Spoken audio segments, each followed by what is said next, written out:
trick with a dangerous twist.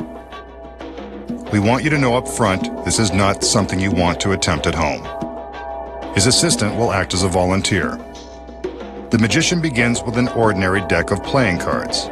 He fans them, then shows them to his beautiful volunteer.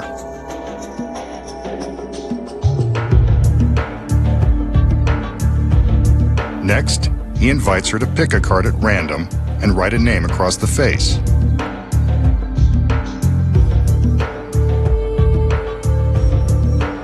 I would have asked her to write her phone number.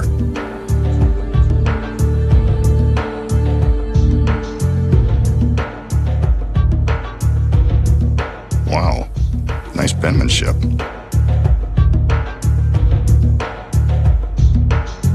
The magician takes the card and does some scribbling of his own, drawing a line beneath the name.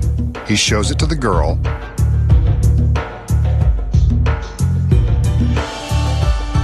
and now he begins to shuffle the cards to bury her cards somewhere inside the deck. He offers the cards to her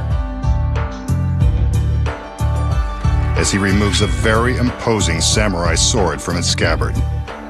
This sword is very real, very sharp, and is what makes this trick so dangerous. He takes the cards from the girl and positions them in his left hand. With his right, he picks up the sword. He carefully slides the sword into his hand, balancing the deck on the blade. Watch as he counts to 3 and flips the cards into the air, stabbing into them. One card is impaled on the sword, wouldn't you know? There's the girl's chosen 3 of spades, complete with her handwriting. It's a good trick to impress the girls, but I still would have asked for a number.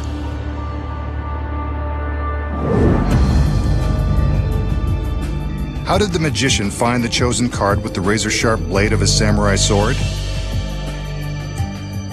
Here are the secrets. He begins by showing his volunteer an ordinary deck of cards. She makes a genuinely random selection and writes a name across the face as instructed.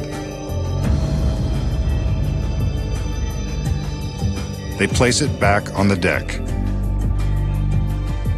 And the magician takes his pen and underlines the name. The first secret is that the pen contains a concealed razor blade. Cool. When he underlines the name, he's really slicing a slit in the card. There it is.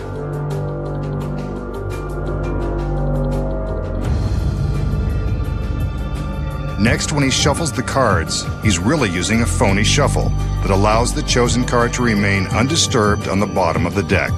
See? There's her card. In slow motion, we can see how he's only shuffling the top cards, leaving the bottom card untouched. Next, he balances the deck on the blade of the sword. What he's really doing is sliding the sword through the slit he cut with the razor pen.